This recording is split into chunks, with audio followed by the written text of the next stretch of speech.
Everyone, स्वागत है आप सभी का स्टेप टू सक्सेस क्लासेस में।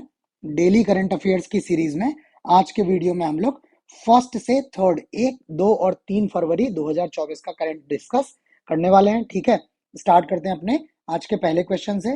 पहला क्वेश्चन है, किस राज्य सरकार द्वारा सड़क सुरक्षा फोर्स SSF का गठन किया गया है? ऑप्शन है उत्तर प्रदेश, पंजाब, महाराष्ट्र और बिहार। तो इसका सही जवाब ऑप्शन बी है। ये पंजाब राज्य सरकार द्वारा हाल में सड़क सुरक्षा फोर्स का गठन किया गया है। इस फोर्स के गठन का जो उद्देश्य है वो है सड़क मृत्यु दर को कम करने के लिए। ठीक है, सड़क पर जो मृत्यु दर होती है उसको, सड़क पे जो मृत्यु हो जाती है उनको किसी तरह से कम करने के लिए ये फोर्स स्थापना की गई है। इस फोर्स को बुलाने के लिए आप क्या कर सकते हैं, 112 पर कॉल कर सकते हैं। अगर जो है हाईवेज वगैरह पे, सड़कों पे कोई हादसा होता है तो आप 112 पर कॉल करेंगे, वहां से आपको सहायता उपलब्ध होगी। और कॉल प्राप्त होने के 10 मिनट के भीतर एक वाहन जो है वो घटना स्थल पर पहुंच जाएगा। ठीक है, और प्रत्येक वाहन लगभग 30 किलोमीटर की दूरी तय करेगा। मतलब एक जो व्हीकल लगा होगा इस पर्टिकुलर काम के लिए, वो 30 किलोमीटर की रेंज में काम करेगा ताकि जल्दी से जल्दी वो क्या है, घटना स्थल पर पहुंच जाए। इसके अलावा ये जो वाहन है इस फोर्स के पास, वो क्या है, नशे में गाड़ी चलाने और ओवर स्पीडिंग की जांच के लिए भी इन वाहनों में विशेष उपकरण लगे हैं, जिससे ये सब चीजें भी जांच की जा सकती हैं। काफी जो है इन्होंने वाहन, 100 से अधिक वाहन इसमें लगाए हुए हैं। कई सारे पुलिसकर्मी लगाए हैं और करीब 5,000 किलोमीटर का जो सड़क होगी राज्य के भीतर, उस पूरे सड़क मार्ग पर क्या है, ये सुविधा आपको उपलब्ध करा रही है पंजाब सरकार। अगले क्वेश्चन पे चलते हैं। अगला है, खेलो इंडिया यूथ गेम्स के 6वें संस्करण में, 6th एडिशन में किस राज्य ने सर्वाधिक पदक जीते हैं? ऑप्शन है तमिलनाडु, हरियाणा, महाराष्ट्र और उत्तर प्रदेश। तो सही जवाब इसका ऑप्शन सी है। ये खेलो इंडिया यूथ गेम्स जो है, इसके 6वें संस्करण में महाराष्ट्र राज्य ने सबसे ज्यादा पदक जीते हैं। इसका जो आयोजन हुआ है वो 19 से 31 जनवरी के बीच में हुआ है। और जो आयोजन हुआ है वो जवाहरलाल नेहरू स्टेडियम चेन्नई में इसका आयोजन हुआ है। ठीक है, और इसमें महाराष्ट्र ने चौथी बार ओवरऑल चैंपियनशिप जीती है। मतलब ये चौथा टर्म है खेलो इंडिया यूथ गेम्स का जब महाराष्ट्र जो राज्य है वो पदकों की तालिका में शीर्ष स्थान पर आया है। ठीक है, इसमें पदक भी हमने लिखे हैं। फर्स्ट प्लेस पे महाराष्ट्र आया है, जिसने 57 गोल्ड, 48 सिल्वर और 53 ब्रॉन्ज मेडल जीतते हुए कुल 158 पदक जीते हैं। दूसरे स्थान पर तमिलनाडु, कुल पदक 97। और तीसरे स्थान पर हरियाणा, कुल पदक 103 इन्होंने जीते हुए हैं। अगला क्वेश्चन है, भारत ने रामसर स्थलों की अपनी सूची में 5 और आर्द्र भूमियां, वेटलैंड्स जोड़ी हैं। भारत में रामसर स्थलों की कुल संख्या कितनी हो गई है? ऑप्शन है 75, 80, 82 और 85। तो इसका सही जवाब ऑप्शन बी है। अब भारत में जो 5 नई आर्द्र भूमियां जोड़ दी हैं, तो इसके बाद कुल रामसर साइटों की संख्या जो है वो 80 हो गई है। इसके पहले भारत में 75 रामसर साइटें थी। ठीक है, अगर देश की बात करें तो देश में सबसे अधिक रामसर साइटें जो हैं वो तमिलनाडु में है और यहाँ पर कुल 16 साइटें हैं। जबकि उत्तर प्रदेश जो है वो दूसरे स्थान पर आता है और यूपी में 10 साइटें जो हैं वो रामसर साइट के तौर पर सूचीबद्ध हैं। ठीक है, जो नई 5 रामसर भूमियां हैं उसमें कर्नाटक में 3 है। पहला है मगधी केरे संरक्षण रिजर्व, दूसरी है अंक समुद्र पक्षी संरक्षण रिजर्व और तीसरी है अधिनासिनी मुहाना। तो ये 3 कर्नाटक में जोड़ी गई हैं और तमिलनाडु में 2 जोड़ी गई हैं, केराई वेट्टी पक्षी अभ्यारण्य और लॉन्गवुड शोला रिजर्व 1। तो ये 2 आर्द्र भूमियां तमिलनाडु से जोड़ी गई हैं और कुल 80 आर्द्र भूमियां हो गई हैं। थोड़ी सी डिटेल हमने रामसर कन्वेंशन के बारे में लिखा है। ये एक अंतरराष्ट्रीय संधि या इंटरनेशनल ट्रीटी है और इसका जो उद्देश्य है वो है आर्द्र भूमियों का संरक्षण, वेटलैंड्स का कंजर्वेशन और विवेकपूर्ण उपयोग। ठीक है, विवेकपूर्ण इसका उपयोग जो है वो सुनिश्चित करना इसका उद्देश्य है। ये रामसर कन्वेंशन पर हस्ताक्षर 2 फरवरी 1971 को ईरानी शहर रामसर में किया गया था, जो कैस्पियन सागर पर स्थित है। जब आप मैप देखेंगे तो ईरान जो है, ईरान की समुद्री सीमा कैस्पियन सागर से लगती है, तो वहीं एकदम कैस्पियन सागर के पास ही जो है वो रामसर स्थल स्थित है। वहां पर ये संधि हस्ताक्षरित की गई थी। ठीक है, आगे चलने से पहले मैं आपको बता दूं कि ये जो भी हम लोग वीडियोस बना रहे हैं आपको कैसे लगते हैं, आपको ये सारी चीजें समझ में आ रही हैं, नहीं आ रही हैं, तो आप इसके रिगार्डिंग आप अपना हमें फीडबैक जरूर दें। आपका फीडबैक जो है वो बहुत इंपॉर्टेंट है। आप कमेंट के माध्यम से फीडबैक दे सकते हैं अपना। अगर आपको वीडियो अच्छा लग रहा है तो आप लाइक करके भी हमें बता सकते हैं, ठीक है, कि आपको ये सारा कंटेंट अच्छा लग रहा है। अगर आपके कोई सजेशंस हैं तो आप हमें कमेंट बॉक्स में कमेंट करके सजेशंस भी देख सकते हैं। इसके अलावा यहाँ पे हमारा ईमेल एड्रेस, टेलीग्राम ग्रुप का यूजर नेम और जो है यूट्यूब पे तो आप हमें कमेंट कर ही सकते हैं, ठीक है। टेलीग्राम पे भी आप हमें मैसेज करके आपके सजेशंस जो भी हैं, आपका जो भी फीडबैक है वो हमें दे सकते हैं। आपका फीडबैक बहुत इंपॉर्टेंट है, क्योंकि आपके फीडबैक से ही हमें पता लगेगा कि आपको ये सारी चीजें जो है वो समझ में आ रही हैं नहीं आ रही हैं। ये सारा जो है मटेरियल आपकी प्रिपरेशन के लिए बनाया जा रहा है, तो अगर आप थोड़ा सा पार्टिसिपेट करेंगे तो ये ज्यादा से ज्यादा और अच्छा किया जा सकता है, ठीक है। अगला क्वेश्चन देख लेते हैं। हाल ही में इस जहाज को विशाखापत्तनम के नौसेना डॉकयार्ड में कमीशन किया गया है, ठीक है। इसके ऑप्शंस जो हैं वो INS Imphal, INS Vikramaditya, INS Kadmat और INS संध्याक। तो इसका सही जवाब जो है वो ऑप्शन डी है। ये INS संध्याक जो है इस नए जो जहाज को विशाखापत्तनम के नौसेना डॉकयार्ड में कमीशन किया गया है, ठीक है। इसका जो निर्माण किया हुआ है वो GRSE कोलकाता गार्डन रीच जो शिप बिल्डर्स हैं उनके द्वारा ये जो है वो बनाया गया है। ये विशेषता नौसेना के लिए विमान बनाता है, नौसेना के लिए जहाज का बनाता है, और इसमें करीब 80 से अधिक परसेंट जो सामग्री है वो स्वदेशी है, ठीक है। इसके निर्माण में जो सामग्री लगी है वो आपकी 80% से अधिक सामग्री जो है वो स्वदेशी है, ठीक है। ये जहाज जो है वो 110 मीटर लंबा है और लगभग इसकी विस्थापन क्षमता जो है वो 3800 टन 3800 टन विस्थापन क्षमता है, ठीक है। ये जहाजों की क्षमता जो है वो इसी विस्थापन क्षमता के आधार पर मापी जाती है। और ये जो दो डीजल इंजनों द्वारा इसका संचालन किया जाएगा, ठीक। ये garden reach ship builders and engineers limited जो कोलकाता में है उसके द्वारा इसका निर्माण किया गया है। और इसकी जो मुख्य भूमिका है वो बंदरगाहों, नौवाहन चैनलों, मार्गों, तटीय क्षेत्रों और गहरे समुद्र का पूर्ण पैमाने पर हाइड्रोग्राफिक सर्वेक्षण जो है इसका लक्ष्य करना है, ठीक है। तो ये INS संध्याक है जो अभी हाल में कमीशन हुआ है। ये जो सारी डिटेल है, सारे क्वेश्चंस हैं, ये आपको PDF के फॉर्म में भी अवेलेबल कराते हैं। उसके लिए आप हमारा टेलीग्राम ग्रुप ज्वाइन कर लीजिए, वहां से आपको ये सारी PDFs एज इट इज मिल जाएंगी। ये सारी PDF जो है वो मोबाइल फ्रेंडली हैं, आप मोबाइल पे इनको आराम से पढ़ सकते हैं। आपको जूम इन जूम आउट करने की आवश्यकता नहीं पड़ेगी। इनका फॉन्ट इस तरह से डिजाइन है कि आप आराम से उसको पढ़ सकते हैं। अगला क्वेश्चन है, विश्व आर्द्र भूमि दिवस कब मनाया जाता है? 1 फरवरी, 2 फरवरी, 3 फरवरी और 4 फरवरी। तो सही जवाब इसका ऑप्शन बी है। प्रतिवर्ष 2 फरवरी को विश्व आर्द्र भूमि दिवस के रूप में मनाया जाता है, ठीक है। अभी हमने आपको पहले ही बताया कि जो रामसर कन्वेंशन है वो 2 तारीख को 2 फरवरी 1971 को हस्ताक्षरित हुई थी। तो उसी के आधार पर प्रतिवर्ष 2 फरवरी को विश्व आर्द्र भूमि दिवस के रूप में मनाया जाता है, ठीक है। किस लिए? आर्द्र भूमियों के बारे में जागरूकता बढ़ाने के लिए आर्द्र भूमि दिवस मनाया जाता है। इस वर्ष का जो दिवस है 2023 का, उसका जो थीम है, विषय है, वो है वेटलैंड्स एंड ह्यूमन वेलबींग, ठीक है। ये इसका थीम है, ठीक है।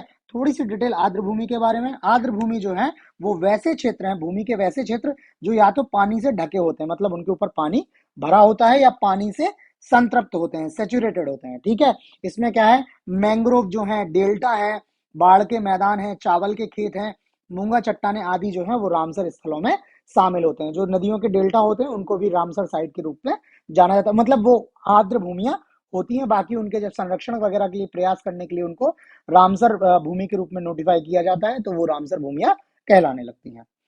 अगला क्वेश्चन है, अंतरिम बजट 2024 में सबसे बड़ा आवंटन और सबसे कम आवंटन क्रमशः किस क्षेत्र के लिए किए गए हैं?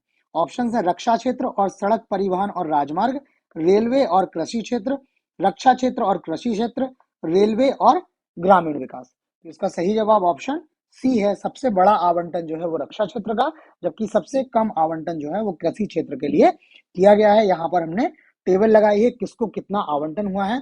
तो रक्षा मंत्रालय को 6.1 लाख करोड़ का आवंटन हुआ है, जबकि कृषि और किसान कल्याण के लिए 1.27 लाख करोड़ जो है वो मंत्रालय को दिया गया है। इसके अलावा जो बजट की थोड़ी सी हाइलाइट्स है, अंतरिम बजट है, तो वो हमने यहाँ पर दी हुई हैं।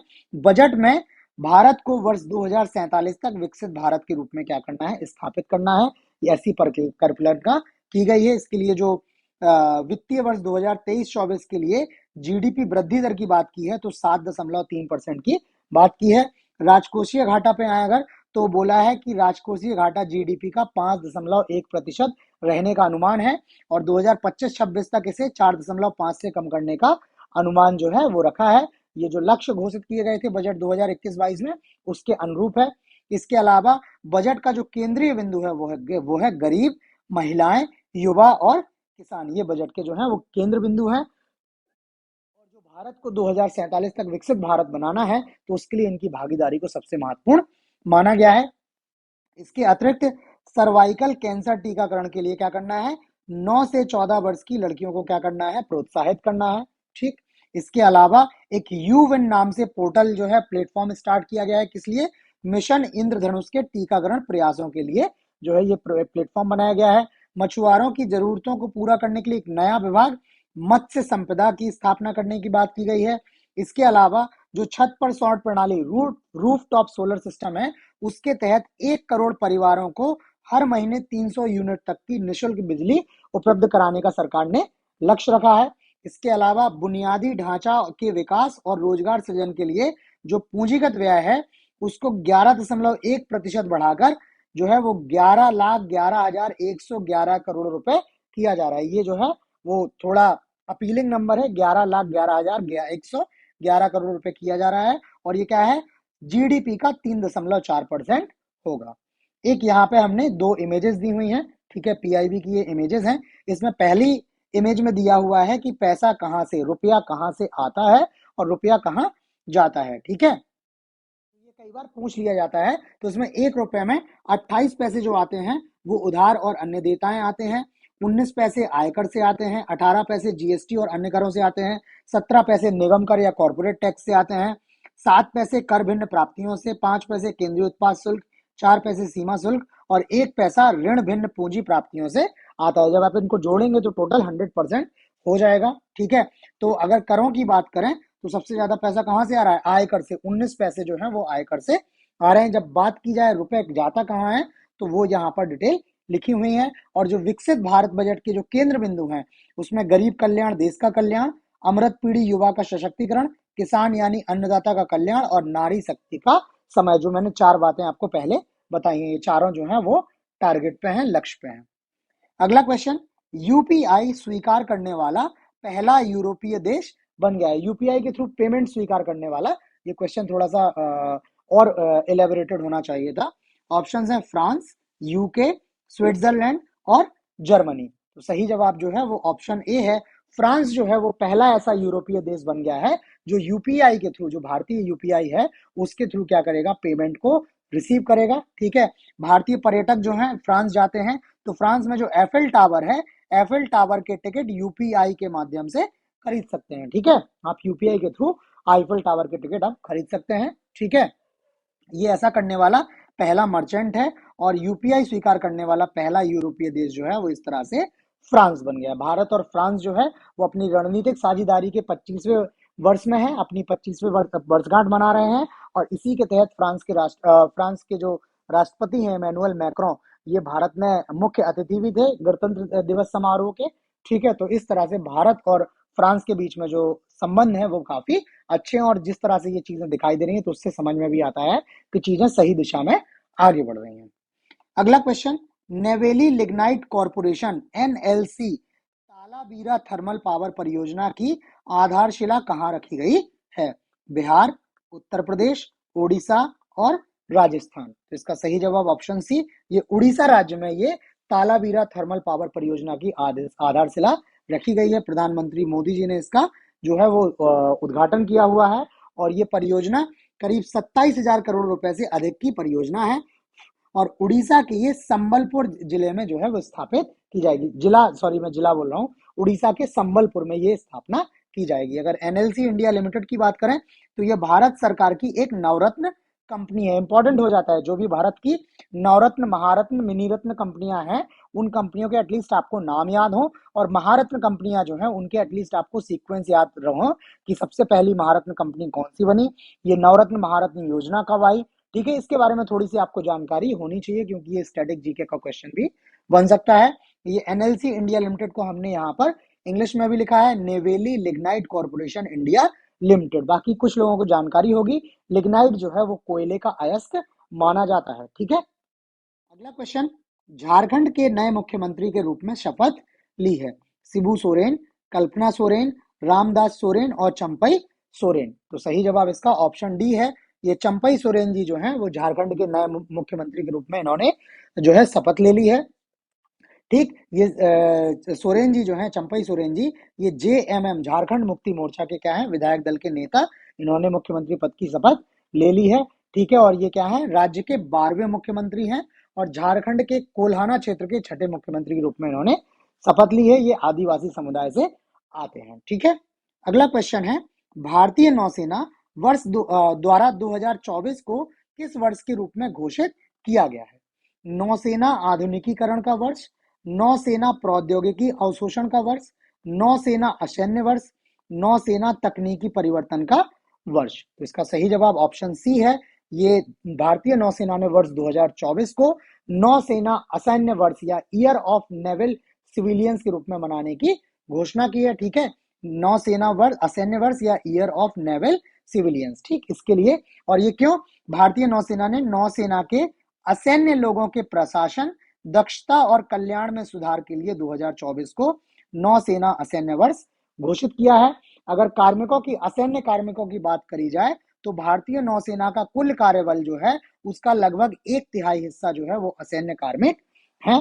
ठीक है, और ये लोग क्या करते हैं, ये लोग कमांड मुख्यालय, जो कमांड हेडक्वार्टर होता है, डॉकयार्ड, सामग्री संगठन आदि ऐसे जो सिविलियन वर्क है वहां पर ये लोग क्या करते हैं, कार्य करते हैं, उनके समग्र प्रदर्शन को प्रभावित करते हैं। ठीक है, बाकी भारतीय थल सेना ने 2024 को प्रौद्योगिकी अवशोषण का वर्ष, ईयर ऑफ टेक्नोलॉजी एब्जॉर्प्शन का वर्ष घोषित किया। तो आपको दोनों सेनाओं के, थल सेना का और नौसेना का पता चल गया है। थल सेना प्रौद्योगिकी अवशोषण का वर्ष, नौसेना नौसेना असैन्य वर्ष या ईयर ऑफ नेवल सिविलाइजेशन। ठीक है, एक बार फिर आपको बोल दूं मैं आपसे, आप प्लीज अपना फीडबैक हमें जरूर दें। ठीक है, कमेंट्स के माध्यम से, लाइक के माध्यम से आप एटलीस्ट अपना फीडबैक जरूर दें ताकि हम चीजें क्या है आपके और फेवर में क्या कर सकें, आगे बढ़ा सकें।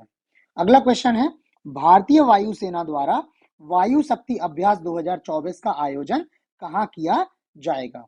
जैसलमेर, लेह, प्रयागराज और नागपुर। तो इसका सही जवाब ऑप्शन ए है। ये जैसलमेर में जो है वायु शक्ति अभ्यास 2024 का आयोजन किया जाना तय है। ये 17 फरवरी को इसका आयोजन होगा और जैसलमेर में जो पोखरण रेंज है इसमें एक मेगा अभ्यास जो है वो वायु शक्ति अभ्यास 2024 का आयोजन करने वाली है। इसके अतिरिक्त वायुसेना जो है वो वर्ष 2024 में गगन शक्ति और तरंग शक्ति नाम से युद्ध अभ्यासों का भी आयोजन करेगा। ये गगन शक्ति युद्ध अभ्यास जो है वो 5 वर्ष में एक बार किया जाता है और ये पैन इंडिया में किया जाता है। ठीक है, यहाँ पर वायुसेना की जहां जहां कमांड है हर जगह क्या किया जाता है, इसका अभ्यास किया जाता है। जबकि तरंग शक्ति जो है ये भारत में आयोजित होने वाला पहला बहुराष्ट्रीय अभ्यास जो है वो होगा। ठीक है, बहुराष्ट्रीय अभ्यास मतलब बहुत सारे देशों की वायुसेनाएं एक साथ इसमें भाग लेंगी। इसमें अमेरिका, जर्मनी, फ्रांस, ऑस्ट्रेलिया और पड़ोसी देशों जैसे मित्र वायुसेनाओं के विमान इसमें भाग लेने वाले हैं। तो ये पहला जो है बहुराष्ट्रीय वायुसेना अभ्यास होने वाला है। तरंग शक्ति, तो 3 अभ्यास हो गए आपका, वायु शक्ति, गगन शक्ति और तरंग शक्ति। ठीक है, तो आज के करंट अफेयर्स की वीडियो में इतने ही क्वेश्चन हैं। आपको वीडियो कैसा लगा प्लीज हमें लाइक करके, कमेंट करके जरूर बताएं। अगर आप नए हैं, आपने चैनल अभी तक सब्सक्राइब नहीं किया है तो चैनल को आप प्लीज सब्सक्राइब कर लें, नोटिफिकेशंस भी ऑन कर लें ताकि आपको टाइमली नए कंटेंट की जानकारी मिलती रहे। बाकी यूपी पीसीएस की परीक्षा आने वाली है, प्रीलिम्स की, तो इसके लिए हम ऑलरेडी आपको करंट अफेयर्स के कई सारे वीडियोस अवेलेबल करा चुके हैं, वो आप यूट्यूब पे देख सकते हैं। इसके अतिरिक्त अभी यूपी का जो स्पेशल करंट होगा उसका एक वीडियो और आएगा, एडिशनल वीडियो आएगा। ठीक है, और उसके बाद जो करंट की हमने बात की थी कि 15 फरवरी 2024 तक जितना करंट होगा तो उस करंट के हिसाब से 1 से 2 वीडियो अभी और आएंगे यूपी विशेष के लेकर। ठीक है, बाकी आज इतना ही, कल मिलते हैं नए क्वेश्चंस के साथ, तब तक के लिए धन्यवाद।